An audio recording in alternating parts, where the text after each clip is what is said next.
हमारे चैनल को सब्सक्राइब करें और बेल आइकन दबाएं। काम हो गया क्या? मुझे 3 बजे का वादा किया था तुमने, मुझे उसे भी जवाब देना है। मैं वक्त का बहुत पक्का आदमी हूँ।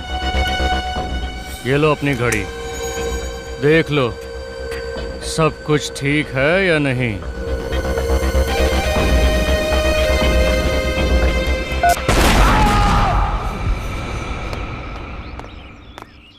अरे भैया संभाल के, धीरे धीरे। देखो इसमें मेरी बहुत महंगी क्रॉकरी है, पढ़ो। ग्लास हैंडल विथ केयर, संभाल के लेके जाओ। चिंता मत कीजिए मैडम जी, कुछ नहीं टूटेगा। अरे चिंता कैसे ना करूं? इसमें से अगर एक भी सामान टूटा ना तो मैं तुमसे पैसे लूंगी। चलेगा। हाँ चलेगा, बात करने की तमीज नहीं है। अरे ये क्या है? मैंने आप लोगों से कहा था गाड़ी से सामान उतार कर सीधे अंदर ले जाना, यहाँ फैला दिया। चलिए टाइम मत वेस्ट करिए, ले जाइए अंदर। सारा सामान अंदर चाहिए मुझे, सीधे अंदर भाई। हाँ मेरी तो कुछ समझ में नहीं आ रहा है। अब क्या हुआ मिलानी? मुझे ऐसा लग रहा है कि इसमें कुछ सामान ज्यादा है। मिलानी तुम भी ना हमेशा परेशान रहती, ये सारा सामान हमारा ही है। मगर ऐसा... चलो चलो अभी अंदर चलो, कमाल करती हो तुम भी। अब मैं मुफ्त में कोई सामान क्यों देगा? तुम कभी मेरी बात नहीं सुनोगे। हद। तो इसमें गलत क्या कहा? बस बता, जब देखो तुम मेरे से झगड़ा करने का बहाना ढूंढती रहती हो। अब बहस बंद करो और ये सब सामान समेटो, जिसको जहाँ रखना रखो। हाँ हाँ मुझे पता है, मुझे ही सब करना है। ये उठाओ, वहाँ रखो। वहाँ रखो।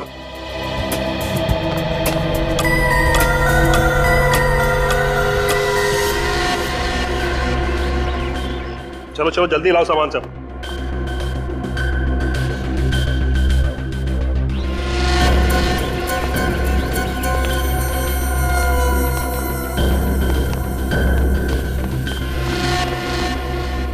ठीक से खोला उसे।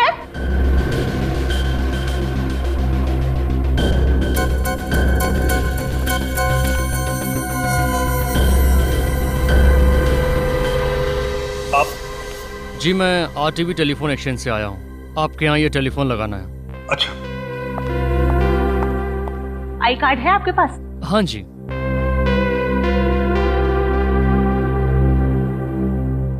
चलो छोड़ो, अब आइए मेरे साथ। टेलीफोन बेडरूम में लगा लो, आइए। जी। अरे घड़ी क्या देख रही हो, काम करो जल्दी। ना काम पड़ा है। मिलानी ये तो कह रहा है कि बेडरूम में टेलीफोन का कनेक्शन खराब हो गया, फोन यहीं हॉल में लगेगा। बेडरूम का कनेक्शन खराब है? जी मैडम। नहीं नहीं, हॉल में फोन मत लगाना। जब भी फोन बजेगा मुझे ही उठाना पड़ेगा। बेडरूम का कनेक्शन आज ही ठीक कर दो। माफ कीजिएगा मैडम, आज तो हो नहीं पाएगा।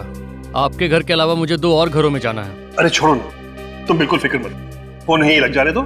जब भी घंटी बजेगी मैं खुद आके उठाऊंगा, बस। तुम उठाओगे? सुस्ती के पहाड़। ज़बान संभाल के बात करो मिलानी, जो मुंह में पक देती हो। जो तुम्हारे दिल में आए करो। हाँ। अरे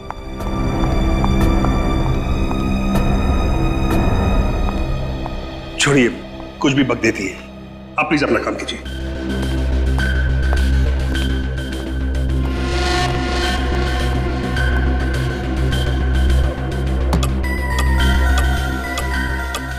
अब थोड़ा ही सामान बचा है, इसे कल सजाएंगे। जी।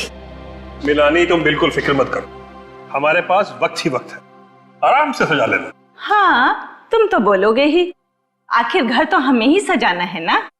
तुम फिर से शुरू हो गई ना? क्यों, सच्ची बात कड़वी लगी? तुमसे तो बात करना ही बेकार है। हाँ, मैंने कहा ना, इनका कुछ नहीं हो सकता। रीमा, तुमने घर के सारे खिड़की दरवाजे बंद कर लिए ना? जी मैम साहब। ठीक है, तुम जाओ सो जाओ, मैं भी सो जाती हूँ। जी।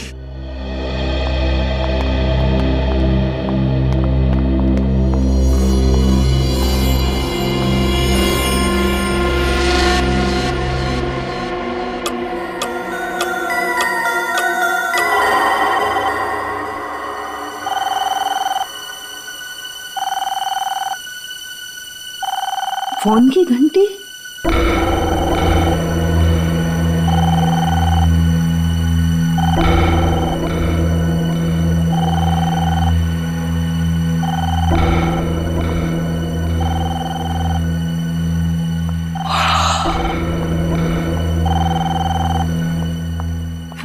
है नहीं कि फोन बजना शुरू। अभी तक तो पड़ोसियों से भी जान पहचान नहीं हुई, इतनी रात को किसका फोन हो सकता है? हेलो मिलानी, मिलानी ये क्या हो गया? सब खत्म हो गया। मिलानी, काश काश मैं गया होता वो फोन उठाने तो ये सब कुछ नहीं होता। मिलानी, तुम जैसी भी थी मेरी पत्नी थी। मिलानी, तुम मेरी पत्नी थी। कैसे हुए इसे? कुछ नहीं पता साहब, मैं और मिलानी बेडरूम में सो रहे थे, फिर अचानक फोन की घंटी बजी। मिलानी फोन उठाने गई, फिर अचानक जोर से धमाका हुआ। मेरी नींद खुली, भागता बाहर आया, तब तक सब कुछ खत्म हो चुका था। खत्म हो चुका था सब कुछ। आप उस वक्त बेडरूम में थे? जी हाँ। और आप कहाँ थी? मैं रसोई घर में थी साहब, मैं भी सो ही रही थी। फोन की घंटी सुनाई नहीं दी आपको? नहीं साहब। सही है, देखिए फोन की हालत देख के तो नहीं लगता कि फोन के अंदर बॉम्ब लगाया गया होगा। तो ये बॉम्ब किस चीज में रखा गया होगा? अब कितने बजे थे जब बम फूटा? जी 2 बजे थे साहब। हाँ, 2 बजे के आसपास। 2 बजे थे? जी साहब। 2 बजे फोन की घंटी बजती है और 2 बजे धमाका होता है। इस धमाके का और इस फोन की घंटी का आपस में कोई ना कोई कनेक्शन है। आप लोग दोपहर को ही आए थे ना यहाँ पे? जी हाँ, 1 बजे। और ये सारा सामान आप लोग अपने साथ लेके आए थे? जी। अच्छा, आप लोगों को अपने सामान में कुछ अजीब लगा? कोई सामान जो आप लोगों का नहीं हो? साहब मुझे तो सब कुछ ठीक लग रहा था, लेकिन मिलानी बार बार एक बात बोल रही थी, सामान कुछ ज्यादा है, सामान कुछ ज्यादा है। सामान ज्यादा है? अच्छा ये बताइए कि पूरे दिन में कुछ भी ऐसा हुआ जो आपको अजीब सा लगा? अजीब? वो टेलीफोन वाला आदमी साहब? हाँ, वो टेलीफोन वाला आया था कनेक्शन के लिए। पहले वो बेडरूम में गया, उसने बोला वहां पॉइंट खराब है, फिर आके उसने यहाँ उसने कनेक्ट किया। पॉइंट खराब है? बेडरूम उस तरफ है? हाँ। अच्छा, ये टेलीफोन वाला कितने बजे आया था? हमारे आने के कुछ टाइम बाद ही आया था। मतलब आप लोग यहाँ पे पहुंचे और उसी वक्त तो टेलीफोन वाला भी आया? जी। कमाल है। वही तो मैं भी सोच रहा हूँ सर। लेकिन उसे तो आपने ही बुलाया ना? नहीं, हमने नहीं बुलाया उसे। फिर आपने उसे घर में घुसने क्यों दिया? हमें लगा शायद हमारे एजेंट ने उसे भेजा होगा। नाम क्या था इस टेलीफोन वाले का? नाम? सर, टेलीफोन वाले ने झूठ बोला था सर। बेडरूम का कनेक्शन एकदम ठीक ठाक है। ओह, मतलब वो टेलीफोन वाला यहाँ बॉम्ब रखने के लिए आया था? हाँ सर, और ये सारी की सारी साजिश पहले से ही रची गई थी। 2 चीजों का पता करना होगा। एक तो ये बॉम्ब किस चीज में रखा गया था, और दूसरा वो फोन कॉल किसने किया था। आप जरा अपने एजेंट का नाम और सेल नंबर दीजिए हमें। इस बार हम 3 महीने का किराया एक साथ ही लेंगे। यस। हम लोग सीआईडी से। जी कहिए, क्या मदद कर सकते हैं हम आपकी? रोज विला तुम लोगों ने किराए पर दिया है ना? रोज विला मड़ वाला? हाँ भाई, तुम दोनों ने ही किराए पे दिया था ना वो विला, प्रतीक और मिलानी को। हाँ, हमने ही किराए पे दिया था रोज विला, मगर प्रतीक और मिलानी को नहीं सर। अच्छा, एक मिनट, क्या कहा तुमने? प्रतीक और मिलानी को नहीं? नहीं सर। तुम लोगों ने ही दिया था ना 5 साल के किराए पर वो बंगला, वो रोज विला, प्रतीक और मिलानी को। ये कैसे हो सकता है सर? और कल रात उसी विला में बम फटने के कारण प्रतीक की बीवी मिलानी की मौत हो गई। क्या? ये क्या कह रहे हैं सर आप? सच्चाई यही है। हम पर विश्वास कीजिए सर, हमारे पास सारे रिकॉर्ड्स हैं। रोज विला तो हमने कानपुर में रहने वाले महंत और नताशा को किराए पे दिया था। महंत और नताशा को? हाँ सर। और सर, आप जिस प्रतीक और मिलानी की बात कर रहे हैं ना, उनको तो हमने मालवनी का लाल महल किराए पर दिया था। करण, तुमने क्या गड़बड़ी कर रखी यार? सारे पेपर तो तुमने ही बनवाए थे ना। अभी तुम मुझे जवाब दो। सर, मुझसे ही गलती हो गई शायद। दोनों लोग एक ही दिन मुंबई आ रहे थे और दोनों को घर लेने की इतनी जल्दी कि बंगलो देखे बगैर डील पक्की कर दी। बकवास मत करो। आजकल के जमाने में कोई प्रॉपर्टी देखे बिना डील करता है क्या? और इस केस में एक नहीं दो लोग, प्रतीक और महंत, बिना घर देखे वहां रहने चले जाएंगे। सर उन्होंने कहा कि वो किसी समस्या में उलझे हुए हैं, वो बंगला देखने नहीं आ सकते और अच्छा किराया भी देने के लिए तैयार थे, इसलिए हमने भी ज्यादा सवाल नहीं पूछे। सर इसीलिए कागजात बनाते वक्त मुझसे गलती हो गई और जल्दबाजी में बंगलों की अदला बदली हो गई। जल्दबाजी में बंगलों की अदला बदली हो गई। और वो बॉम्ब, रोजविला में जो बॉम्ब था, उसके बारे में क्या जानते हो? सर उस बम विस्फोट के बारे में हम कुछ नहीं जानते। ये रोजविला का असली मालिक कहाँ है? सर वो बेंगलोर में रहते हैं, वो पार्टी से मिले भी नहीं, उन्होंने पेपर साइन करके भिजवा दिए। ये कैसे समझौता है? बंगलों का मालिक किराएदार की जांच पड़ताल नहीं करता है, किराएदार बंगलो देखे बिना वहां रहने चला जाता है, ऐसा कभी होता है क्या? और एक बात बताओ, वो टेलीफोन वाला जो रोजविला में गया था, तुमने ही भेजा था उसे? नहीं सर। तो फिर किसने भेजा? सर रोजविला में तो टेलीफोन का लाइन हमने 15 दिन पहले शुरू कर दिया था, तो हम क्यों भेजेंगे टेलीफोन लाइन वाले को? तुम्हें कुछ नहीं मालूम है, सब पता चल जाएगा। सर ये रोज विला में महंत और नताशा रहने जाने वाले थे, तो इन लोगों से भी पूछताछ कर ही लेते हैं सर। हाँ मिलते हैं महंत और नताशा से, लेकिन अभिजीत पता लगाना पड़ेगा ये टेलीफोन वाला है कौन जो रोज विला में गया था। किस लिए गया था ये रोज विला में टेलीफोन वाला? राकेश ये कुल मिलाकर 50 डिफॉल्टर्स हैं। एक काम करो, इन सब के पास एक आखिरी नोटिस भेजो और उसके बाद इनकी लाइन डिस्कनेक्ट कर दें। ठीक है सर।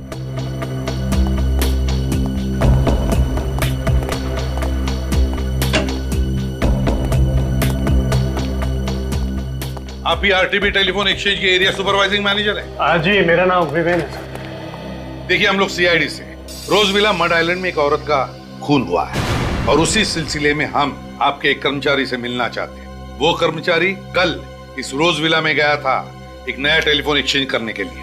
सर आप किस कर्मचारी की बात कर रहे हैं? उसका नाम तो हमें नहीं मालूम, लेकिन इन्होंने उसकी शक्ल देखी थी। एक मिनट सर। मड आइलैंड के रोजविला में कल किसको नए कनेक्शन के लिए भेजा था?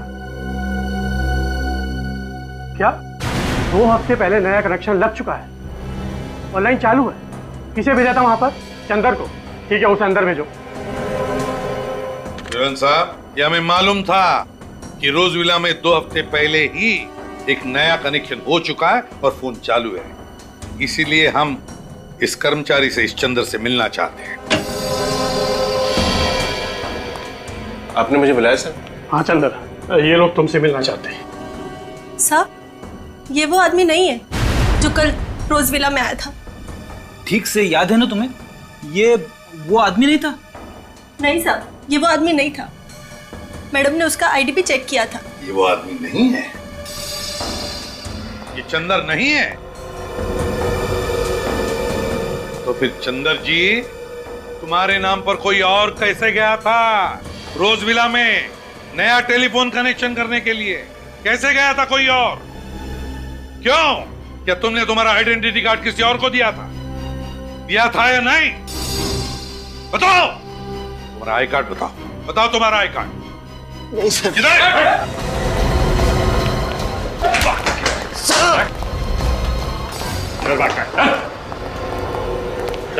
बताओ बताओ कौन गया था तुम्हारे नाम पर? कौन गया था चंदर बनकर? जल्दी बता। सब मुझे उसका नाम नहीं मालूम साहब। कैसे नहीं मालूम? जल्दी बता, बता कौन है वो? क्या जानता है उसके बारे में तुम? मैं उसे ज्यादा नहीं जानता साहब, बस सिर्फ 1 हफ्ते से मैं उसे टेलीफोन एक्सचेंज के बाहर देखता था साहब।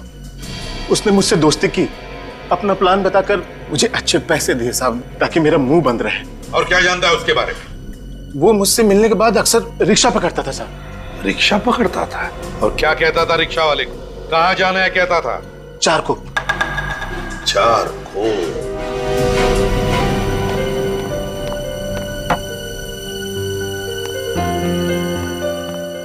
साहब जी खाना लगा दिया है, खा लीजिए, ठंडा हो जाएगा। नताशा मैम साहब अभी तक उठी नहीं। अखबार पढ़ते पढ़ते समय का पता ही नहीं चला। और ये नताशा भी ना, उसकी नींद की गोलियां कम करनी पड़ेगी। वैसे भी नताशा मैम साहब ने तो अलार्म लगाया था ना। इस समय कौन है? आप? मन तो नताशा घर में है, हम लोग सीआईडी से हैं। सीआईडी? हाँ। कहिए, मैं ही महंत हूँ। देखिए, रोज विला में जो वारदात हुई है उसके बारे में पूछताछ करने आए हम लोग। हाँ, अमित ने सब कुछ बताया मुझे उसके बारे में। स्टेट एजेंट अमित ने सब कुछ बताया? जी। आप जरा ये फोटो देखिए, इन दोनों में से किसी को जानते हैं आप?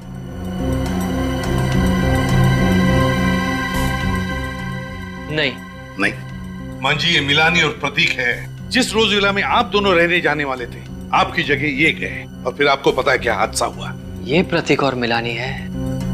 ये सब उस दूसरे एजेंट करण की गलती की वजह से हुआ है।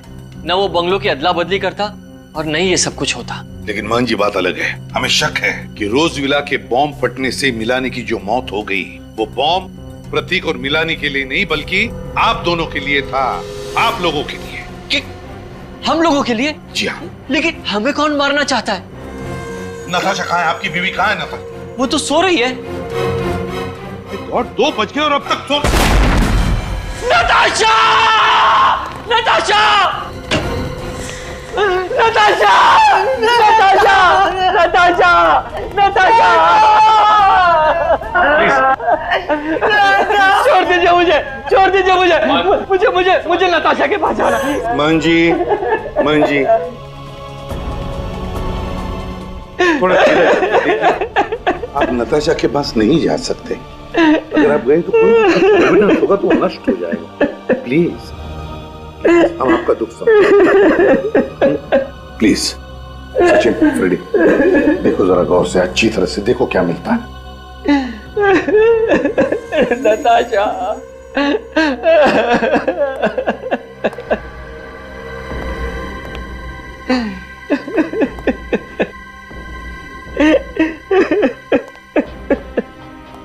प्लीज शांत हो जाइए।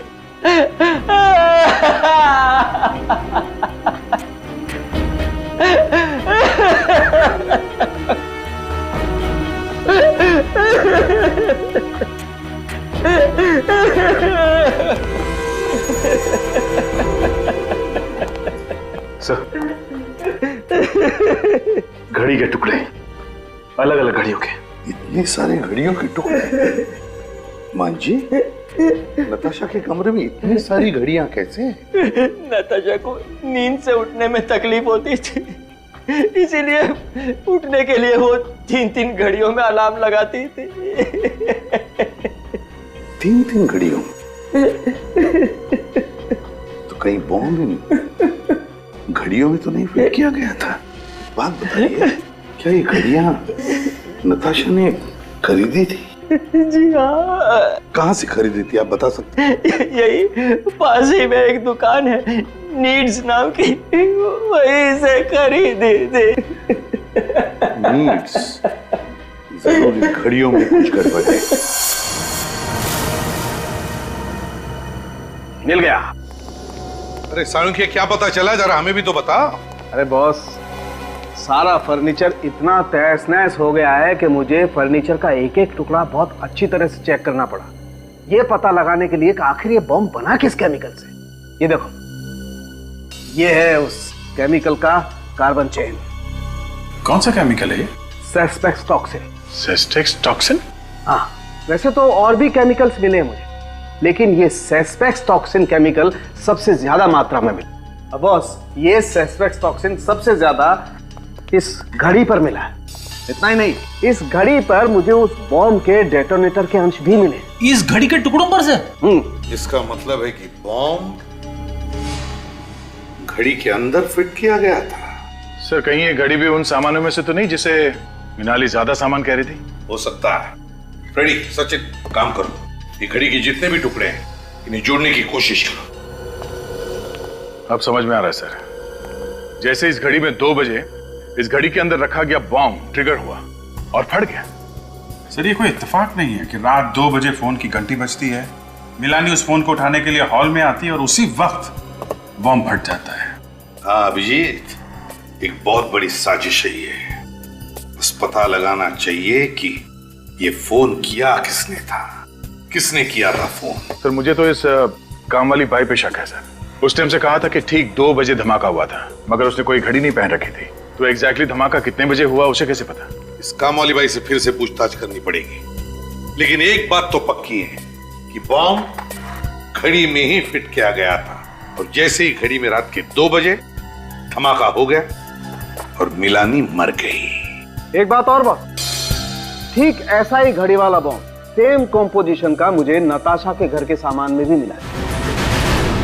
और सर, इन दोनों बॉम्ब्स में से ये जो कीले, कांच और मेटल के टुकड़े मिले, ये तो किसी भी हार्डवेयर शॉप में से बड़ी आसानी से मिल सकते हैं। मतलब ये बॉम्ब देसी बॉम्ब है, क्रूड बॉम्ब? हाँ, ये क्रूड बॉम्ब ही है और इसे बनाने वाला जरूर कोई नौसिखिया होगा, लेकिन हाँ, उसे इंजीनियरिंग की बड़ी अच्छी जानकारी होगी, क्योंकि इसने घड़ी की सुई को ही बॉम्ब का ट्रिगर बना लिया। इंजीनियरिंग की जानकारी मतलब दोनों बॉम्ब एक ही तरीके से बनाए गए, एक ही तरीके से। पहला बॉम्ब फटा, मिलानी की मौत हो गई और बिल्कुल 24 घंटे के अंदर ही अंदर दूसरा घड़ी का बॉम्ब फटा और नताशा की मौत हो गई। लेकिन एक बात है, ये सब कुछ जो हुआ वो उस करण, उस स्टेट एजेंट की गलती की वजह से, उसकी गलती की वजह से घर की अदला बदली हो गई। मिलानी भूल से रोजविला मतलब नताशा के घर में पहुंच गई और नताशा मिलानी के घर में। इसका मतलब है कि खूनी ने बॉम्ब नताशा के लिए बनाया था, नताशा के लिए, मिलानी के लिए नहीं। और जब उसे पता चला कि नताशा जिंदा है तो ठीक वैसे ही बॉम्ब से उसने नताशा को भी मार दिया। तो ये देखिए, इस घड़ी के इस टुकड़े पे स्टिकर लगा हुआ है, लेकिन कुछ समझ में नहीं आ रहा कि क्या लिखा है इस पे। 1 मिनट, मैं देखूं।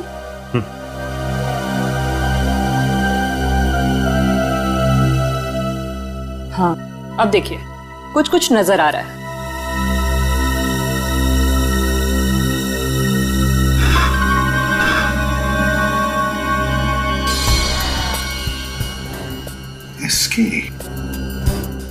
एसके, कैसा नाम है ये?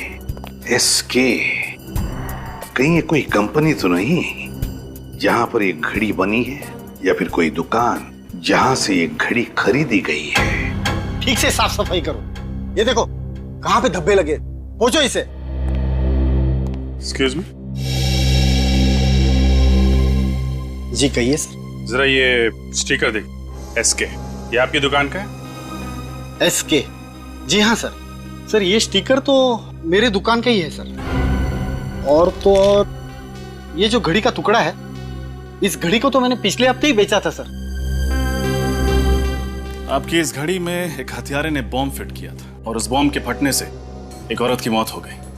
ये क्या कह रहे हैं सर आप? बिल्कुल ठीक कह रहे हैं। आपको याद है किसको बेची थी आपने ये घड़ी? हाँ सर, एक आदमी आया था सर इसे खरीदने के लिए। ये देखो, वो आदमी ये था। हाँ सर, ये तो वही आदमी है सर। अच्छा, इसका नाम पता कुछ मालूम है आपको? नहीं सर, ये तो नहीं पता। कुछ और बता सकते हैं इस आदमी के बारे में? हाँ सर, याद आ गया। घड़ी खरीदते वक्त वो किसी से फोन पे बात कर रहा था सर। किससे बात कर रहा था? सर ये तो पता नहीं। अच्छा, आपने उसकी बातें सुनी? क्या कह रहा था, कुछ याद है? वो चारकोप के बारे में कह रहा था। चारकोप? सर, इस चंदर ने भी तुम्हें बताया था कि टेलीफोन एक्सचेंज के बाहर जो आदमी उससे मिलने आता था, वो भी रिक्शा वाले से चारकोप भी चलने के लिए कहता था। चलो चारकोप चलते हैं, शायद ये आदमी हमें वहीं पे मिलेगा।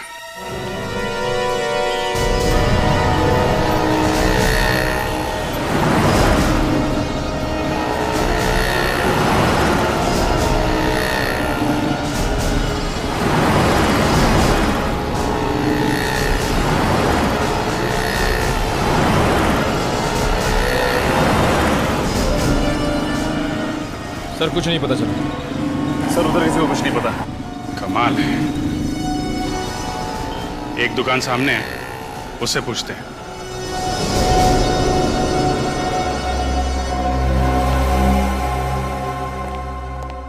आप लोगों को क्या चाहिए साहब? हमारे सेठ बाहर गए हुए हैं। बाहर गए? जी साहब। कोई बात नहीं। आप जरा ये स्केच देखो। इस आदमी को देखा यहाँ आसपास? ये तो हमारे सेठ की तरह लग रहा है साहब। ये हमारे सेठ ही हैं। ये तो इनके सेठ निकले। खुद की इतनी बड़ी दुकान है। क्या नाम है तुम्हारे सेठ का? मकरंद साहब। मकरंद? जी साहब। निखिल, जरा वो टुकड़ा दिखाना है। ये देखिए।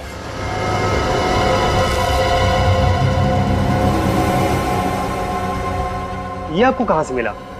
अरे वाह, बड़ी जल्दी पहचान लिया तुमने इस घड़ी के टुकड़े को। जी साहब। तब तो तुम्हें यह भी मालूम होगा कि तुम्हारा सेठ क्या क्या गुल खिला रहा है। ये आप क्या कह रहे हैं साहब?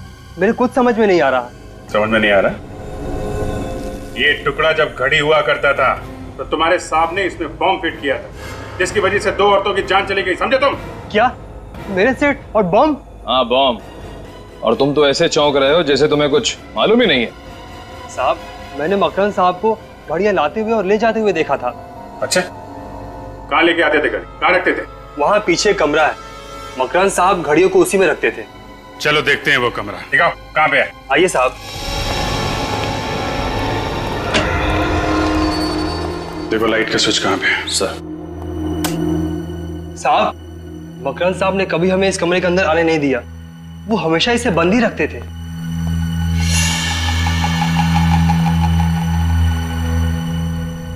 My God.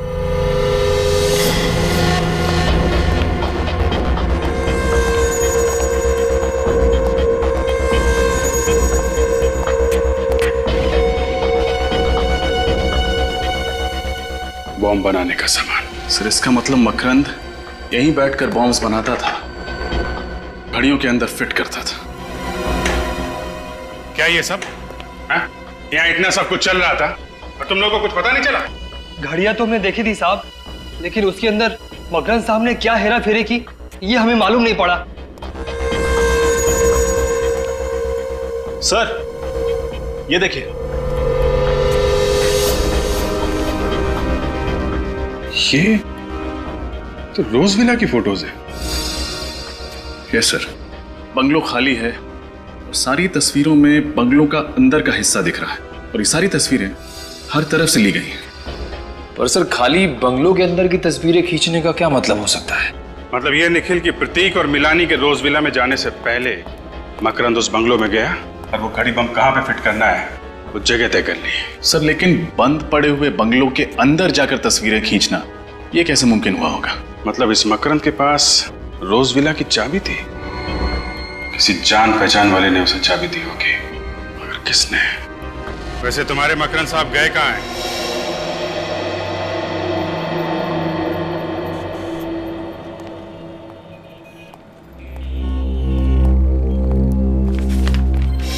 ये आप ही की दुकान का बिल है?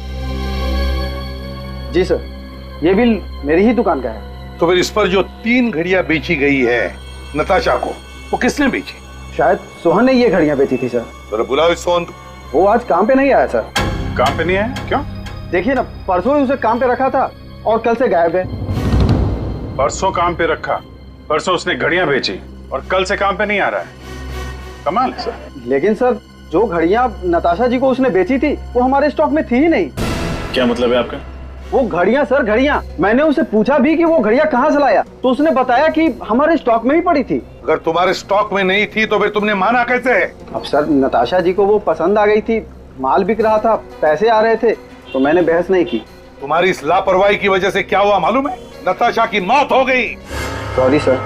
सॉरी अभिजीत, ये सोहन जानता था कि नताशा यहीं पर आएगी, इसी दुकान में, तो 3 घड़ियां खरीदने के लिए। इसलिए इस सोहन ने ये घड़ियां बॉम्ब फिट करवा के बाहर से ले ली और यहाँ ला करके उसे बेच दी।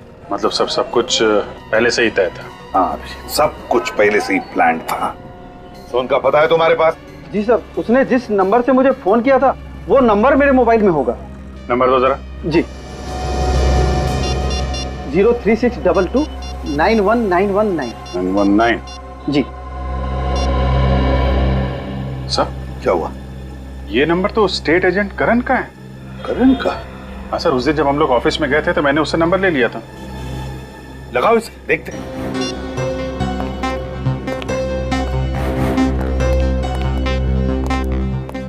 नहीं सर, फोन बंद आ रहा है। फोन बंद आ रहा है? सर, इसका मतलब करण और सोहन एक ही आदमी है और वो सोहन सिर्फ इसलिए बना था ताकि वो बॉम्ब वाली घड़ियां नताशा को बेच सके। हाँ अभिजीत, मुझे तो लगता है मकरंद को रोज विला की चाबी भी इसी करण ने दी और नताशा की मौत का कारण भी यही है। ये करण, इस करण को उठाते हैं।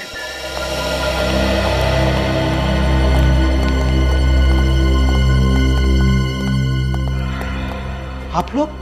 करण कहाँ है? आपको मालूम नहीं सर? क्या मालूम नहीं? करण की आज सुबह मौत हो गई। क्या? करण की मौत हो गई आज सुबह? कैसे? एक्सीडेंट, ट्रक ने उसे उड़ा दिया।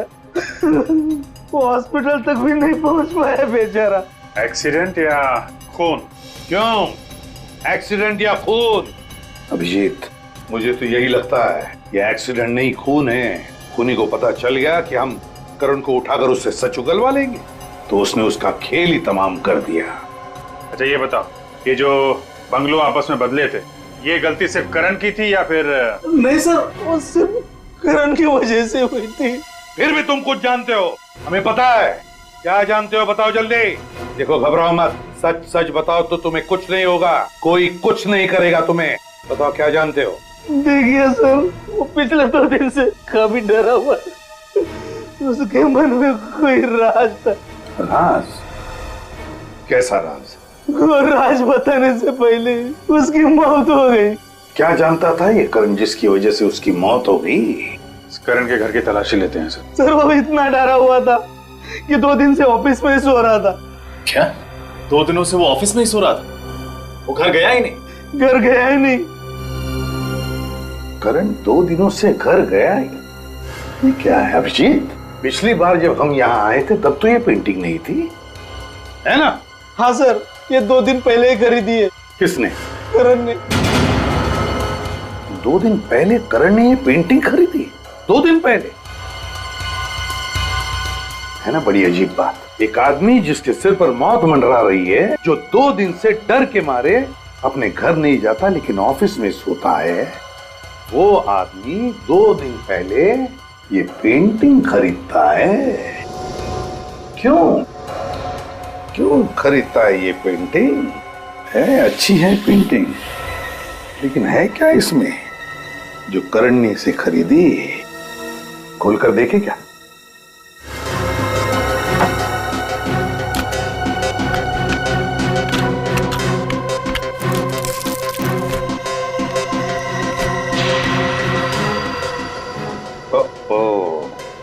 ये क्या है? Blank envelope. कुछ है इस एनवलप में।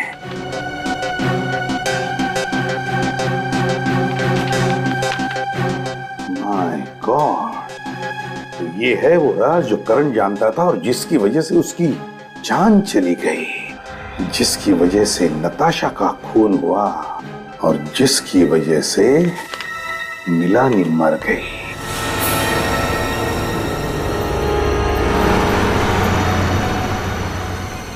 सोलापुर की इतनी सारी बसें निकल गई, लेकिन ये मकरंद अब तक दिखाई नहीं दिया। सर कहीं उसे पता तो नहीं चल गया कि हम लोग आने वाले हैं? देखते हैं, इंतजार करते हैं। और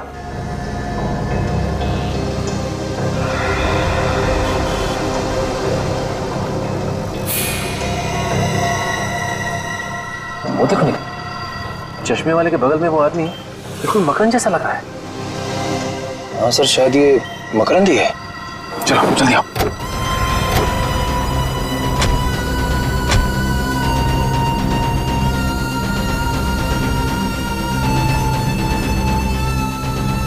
मिस्टर मकरंद। कौन हो तुम लोग और मेरा नाम कैसे जानते हो? मकरंद बाबू, हम लोग सीआईडी से। सीआईडी? अगर आप लोग सीआईडी से हैं तो मैं इसमें क्या कर सकता हूँ? कुछ नहीं, हम ही करेंगे जो करना है। वैसे आपको याद होगा कि नताशा मिला नहीं और घड़ी बॉम्ब। ओह, तो आप लोगों को सब पता चल गया। लेकिन आप लोग मेरा कुछ बिगाड़ नहीं सकते, क्योंकि आप लोगों के पास मेरे खिलाफ कोई सबूत नहीं है। सबूत है मकरंद, सबूत है। करण मरने से पहले तुम्हारी काली करतूतों का चिट्ठा एक कागज पे लिख कर गया था, और वो कागज का टुकड़ा हमारे पास है, सीआईडी के पास। अब चुपचाप अपना जुर्म कबूल कर लो, वरना भागता किधर है?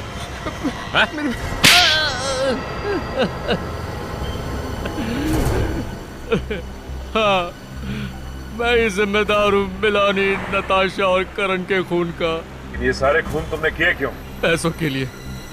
करण को किसी तरह पता चल गया कि मुझे बॉम्ब बनाने आता है। बस उसने मुझे ढूंढ निकाला और कहने लगा कि एक आदमी है जो मुझे घड़ी बम बनाने के लिए मुंह मांगी रकम देगा। और फिर तुमने बड़ी सफाई से तो फोन मिलानी के घर के हॉल में फिट कर दिया ताकि वो फोन उठाने आए और उसकी मौत हो जाए। हाँ। पहले मैंने रोज विला के अंदर घुसकर अच्छी तरह जांच पड़ताल की और फिर जिस दिन प्रतीक और मिलानी वहां रहने आए मैंने चुपके से वो घड़ी वाला कार्टून टेम्पो के अंदर रख दिया। और बाद में जब मैं टेलीफोन वाला बनकर अंदर गया तो उस वक्त मैंने देख लिया कि घड़ी वहीं लगी हुई है। तब मैंने ये ठान लिया कि मैं फोन हॉल में ही लगाऊंगा। और जिस दुकान से नताशा ने घड़ियां ली थी उसमें भी बम मैंने ही लगाया था। और करण की मौत को तुमने बड़ी सफाई से एक्सीडेंट का रूप दे दिया। करना पड़ा, क्या करता। वो आप लोगों के सामने अपनी जबान खोलने वाला था, इसलिए उसे भी रास्ते से हटाना ही पड़ा। और ये सब कुछ करने के लिए तुम्हें पैसे किसने दिए? पैसे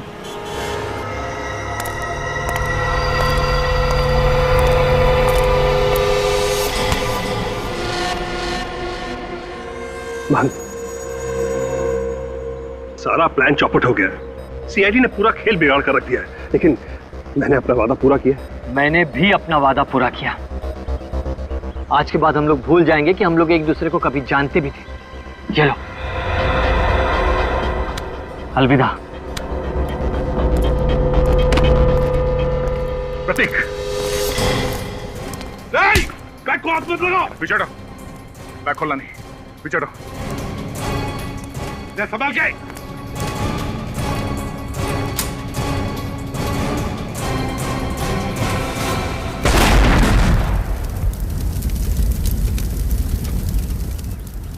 गद्दार, तूने मुझे मारने की कोशिश की। मैंने कुछ भी नहीं किया। ये सब इसी का किया हुआ है। झूठ बोल रहा है सर। दरअसल ये आप लोगों को भटकाने की कोशिश कर रहा है। प्लान इसी का था, इसी ने बनाया था। ये बोल रहा है साहब। मैं बता दूंगा।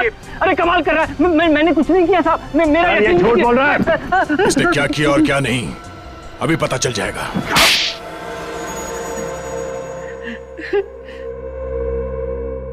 अब 3 मिनटों में तुम्हारी कहानी हम सुनाएंगे। मिलानी, नताशा, करण, तीन लोगों का खून किया है तुम लोगों ने। और तुम लोगों ने सीआईडी को झूठ बोला। हमारे सामने एक दूसरे को पहचानने से इनकार कर गए। हाँ, मगर तुम लोग 1999 से एक दूसरे को जानते थे।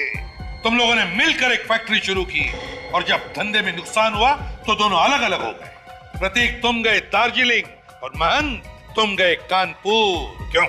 लेकिन वो फैक्ट्री किसकी होगी इसका कोई नतीजा नहीं निकला। तो प्रतीक जी, आपने सोचा कि क्यों ना महंत जी की मौत हो जाए तो सारी फैक्ट्री आपके नाम।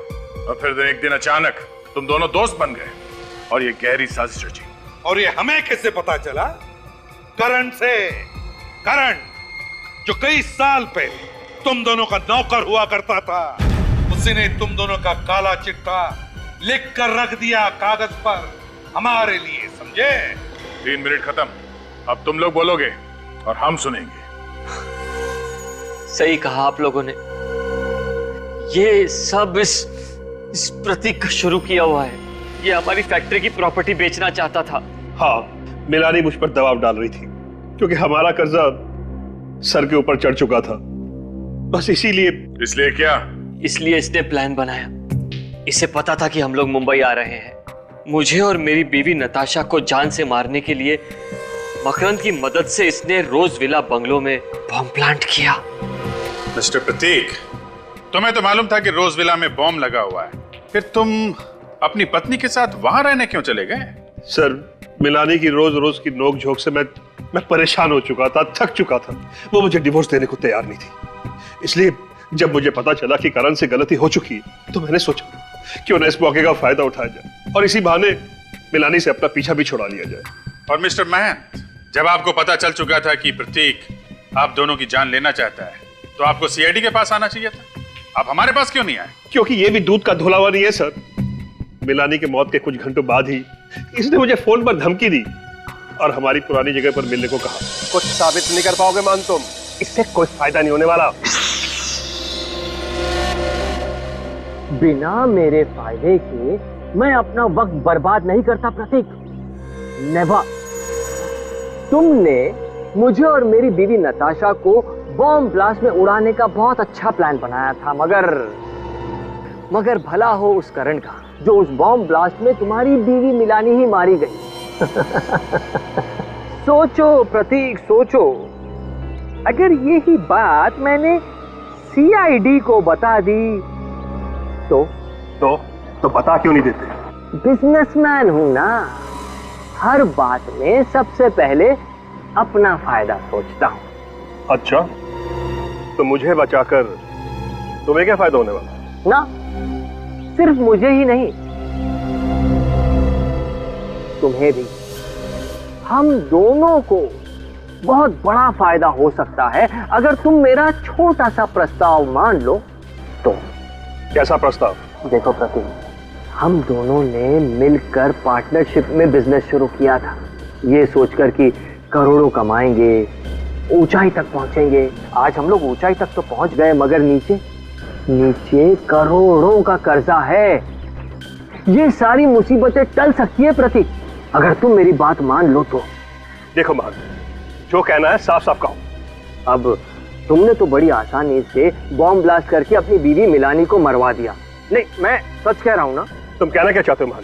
मैंने जानबूझकर मिलानी को मारा है? अब तुमने जानबूझकर मारा है या खैर छोड़ो इन बातों को, और मेरी एक छोटी सी और आसान सी बात सुनो। देखो, जिस तरह तुमने बॉम्ब ब्लास्ट में अपनी बीवी मिलानी को मारा है ना, ठीक उसी तरह तुम्हें मेरी बीवी नताशा को भी मारने में मेरी मदद करनी होगी। सिंपल। लेकिन इसमें मेरा क्या फायदा है? Yes, I knew it. ये हुई ना एक अच्छे बिजनेसमैन वाली बात। प्रतीक, मेरी बीवी नताशा का 50 करोड़ का इंश्योरेंस है। मेरी बीवी नताशा मर गई, फिर 25 करोड़ मेरे, 25 करोड़ तुम्हारे। तुम अपने रास्ते, मैं अपने रास्ते। और सीआईडी, उनका क्या? सीआईडी यार, सीआईडी को कैसे पता चलेगा? ये राज तो तुम्हारे मेरे बीच में है ना। ठीक है, मुझे मंजूर है। Good, very good. 24 घंटे का टाइम देता हूं, पैसा मेरा, दिमाग तुम्हारा। डन। 24 घंटे। और फिर मैंने मकरंद को फोन किया। बम बनाना मेरा खुफिया पेशा है। जब मुझे दुगने पैसे का लालच दिया गया तो मैं इनकार न कर सका। प्रतीक, तुम्हारे इस प्लान का मोहरा था करण, मगर तुम दोनों ने उसे ही मार दिया। हाँ, दरअसल महंत और मैं कर्ज में डूबे हुए थे। दोनों को पैसों की सख्त जरूरत थी और करण, उसको शक हो गया था कि ये हम दोनों की मिलीभगत है। प्रतीक, तुमने अपने फायदे के लिए करण का इस्तेमाल किया और मान तुमने प्रतीक का। नताशा की मौत के बाद ब्रीफकेस में बॉम्ब रख के तुमने प्रतीक को दिया ताकि ये ऊपर पहुंच जाए और इंश्योरेंस के 50 करोड़ रुपए तुम अकेले हजम कर जाओ। नहीं सर, इरादा तो ऐसा नहीं था।